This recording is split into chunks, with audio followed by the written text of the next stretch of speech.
What's up, guys? It is Ball Nolo, first episode of the podcast. If I do mistakes on it, my bad. So we're going to start off with college football. So Wayne Moore, Michigan's head coach, has been fired after, I think, 2 full seasons as the Michigan head coach. Last year they went 8-5. This year they went 9-3 and missed the playoffs after losing to Ohio State. Um, I think that he needed to be fired. Michigan, they got very high standards. I get why they fired him. Who's the next coach? Maybe Mark Stoops from Kentucky? I don't really think so. They might be aiming for some big boys, like maybe BYU's coach, or maybe Marcus Freeman, maybe some NFL coaches. Uh, I think that's a pretty good firing, because Michigan's a high, like, after winning the Natty, going 16-0, then having these, like, 2 mediocre seasons for, like, an elite program. I get why they fired him. First year was really bad. This year was not as bad. They had the chance to make the Big Ten championship, but Oregon was never losing. Ohio State blew them out. So they really had no shot. Now, also, another big thing is the Heisman finalist. It was Jeremiah Love, Diego Pavia, Julian Saint, Fernando Mendoza. Obviously, I think it should go I think it's between Fernando Mendoza and Diego Pavia. You can honestly say, I think it should go to Diego Pavia. His team should be in the playoff. But I get if it's Fernando Mendoza, best team in the nation, very good. Julian Saint, if he won Big Ten championship, it would be him and Diego, I think, as a discussion, but he didn't. He had like a mediocre game. Jeremiah Love, amazing. He's not winning it, let's be honest. I think Jacob Rodriguez should have been on here, though. The linebacker from Texas Tech. He should be on here. Now, we're talking about that. Also, we got Army Navy on Saturday. I might watch party that game. That's a pretty big game. Also, the Ohio other news of college football, Ohio State, Indiana had 18.3 million viewers. Is the most watched Big Ten championship game of all time, most watched CFB thing of all time, third most watched non-bowl game, like non-playoff game of all time. It was a good game, 13-10 to know Ohio State fans, which I am one. 13-10 is not that good. Hopefully, last year we made the one to the Natty after going 13-10. Hopefully, we're going to win the Natty. Obviously, I'm very excited. We still the second seed. I like the bracket. I know Notre Dame fans are mad over Miami making it over them. They did not deserve to make the playoffs. You can't lose to Miami.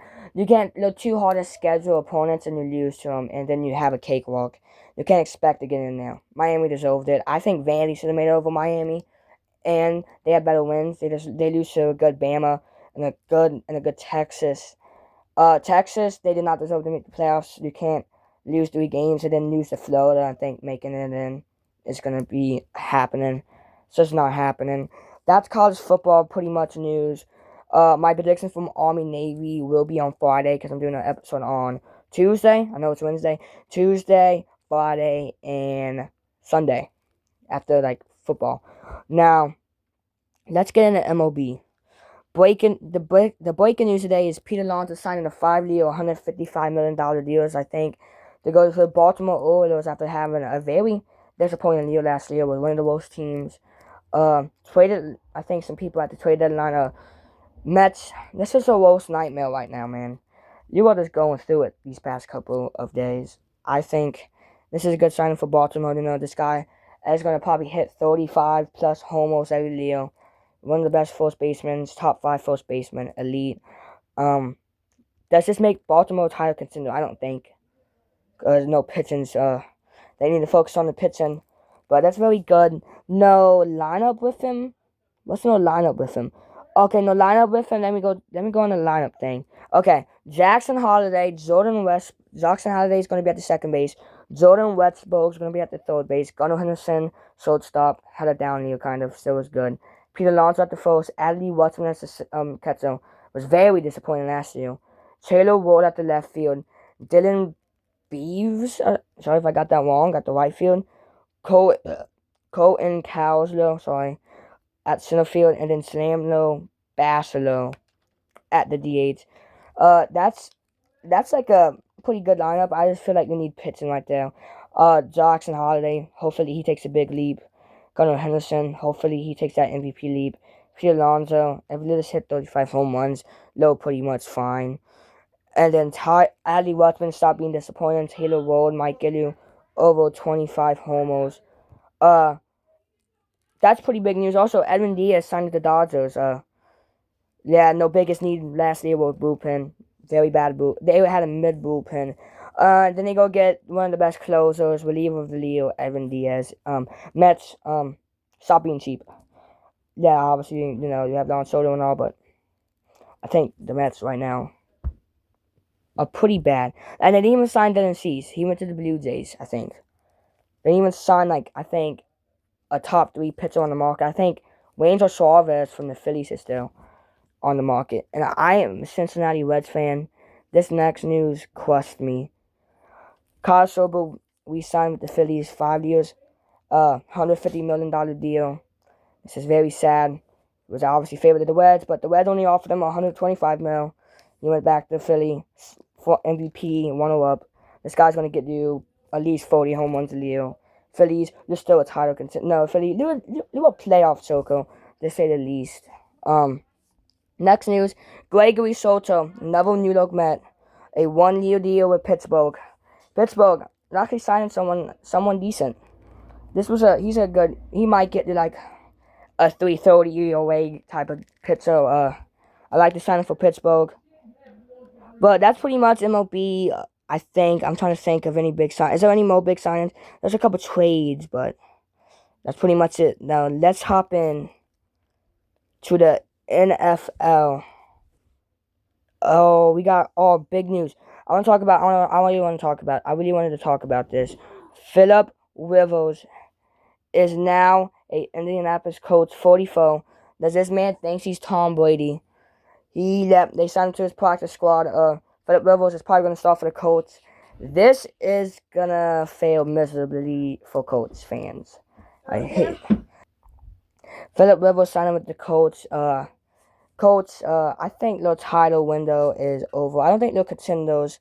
Now, I think the Colts media is going to say, obviously, we're title contenders. Don't worry, we're going to be right back at it next year. The other year. Daniel Jones is out with an Achilles on Sunday. On Friday, I will give my predictions on Sunday. Obviously, I will. I would like to... Now, let's talk about Thursday Night Football. Atlanta Falcons with Coco Chains against the falling off Tampa Bay Buccaneers with Baker Mayfield, who was once the MVP favorite. It's not now anymore, because it's pretty disappointing. Now, I think it's closer than people think. I think it's going to be 20-17. Give me Buccaneers. I think they get a win, stay first in the division. I know Carolina's coming for them. I want Carolina to win because I like Bryce Young. But 20-17, Cousins, I think he's better than Michael Penix. Michael Penix is out for the year, I think. That's what I think. I think Thursday Night Football is it's going to be, I don't know. I don't think it's going to be a great game, but it's going to be a good game. It's not going to be like Cowboys-Lions like last week, but obviously it's going to be, I think Buccaneers finally get a win, 20-17. Close game, closer than people think. I think Cousins is going to be pretty good, better than Michael Penix. Baker Mayfield, I don't really think we have that great of a week. Maybe a little bit of bounce back week. But pretty much, I would also like to talk about Monday Night Football. Let's talk about Jalen Hurts, bro. This guy's not top 10. 5 turnovers on Monday Night Football. This guy is not top 10. I hate to break it. All the glaze because he won the Super Bowl. Eagles fans are going to say, Super Bowl MVP, Super Bowl. Okay, Joe Flacco won the Super Bowl with Baltimore. Okay, he was never a top 5 QB once in his career. Joe Flacco did. He has amazing defense last year. One of the best defense. He had the best defense last year. He has A.J. Brown and Devontae. He was on Bama, for Christ's sake, in Oklahoma in college. Great systems around him. He's a great quarterback. He's top 15. He's not top 10. I'm not going to say the whole reason they lost on Monday, but it was a half. It was 19-22. Chargers won. Chargers might compete for the AFC West because the Broncos, they got great defense, but no offense. Very, very mid. Chargers are 9-4. The Eagles are 8-5 now.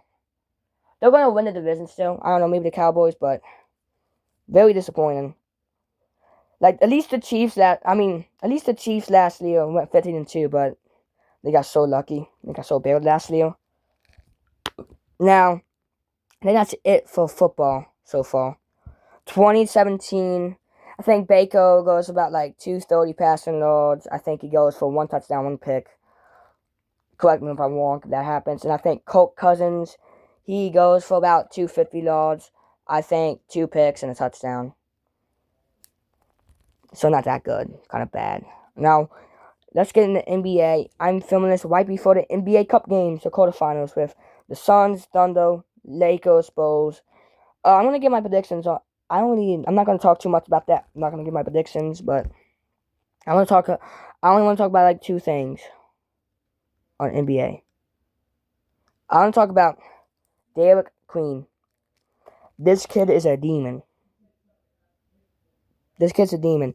30-point triple-double before the age of 21. Luka Doncic has 10. LeBron has 2. Obviously, then he also got Derek Queen. 30, it's only 5 people. Derek Queen got it. Victor Wembanyama got it. De'Aaron Fox got it. Then LeBron got it 2 times. Luka got it 10 times. So, Derek Queen been a dog. 30 points triple-double in the loss to the Spurs, though. Because Dylan Harper went like 22, 6, and 3. Pretty good. No, actually, that's pretty good for a rookie. Pretty good for a rookie. And now, the Thunder are now just the third team ever to start 23-1. They're projected to go 79-3. I don't think they do that though. I don't know. The Cavs are like 15-0 last year. Everyone thought they were gonna break the record, but this team looks unstoppable though. Stays out like the whole 4th quarter if it's on a close game. Even when they've been injured pretty much the whole year. J-Dub's been injured for a lot. Say's missed the game, and they just continue to dominate. I think this team. I think they break the record. I don't think they go 73-9, but I think they break the record. I think they get like 5, 6 losses. I don't think they lose only 3 times. Portland, they really outdid themselves beating them. That's gonna close the episode. Obviously, we're gonna talk about UFC on Sunday, fight night. We're gonna add UFC, but it's gonna be like in the comments only on Sundays. If you like the episode, this is my first episode. It was not that long. I will make it longer next, but we really don't have that much to talk about. Biggest things, the biggest headlines. Simone Mo getting fired. Freaking Peter Lonzo going to the Overloads. Philip Rivers going to the Colts. Thursday Night Football. And then NBA Cup games. It's on Friday. We will talk about the NBA Cup games and the more NBA. Sorry, we didn't really talk about NBA. Next episode might be like 30 to 20 minutes. This was kind of a short episode, but I'm sorry for that. Thank you. This is Ball Noble. Peace out. WW.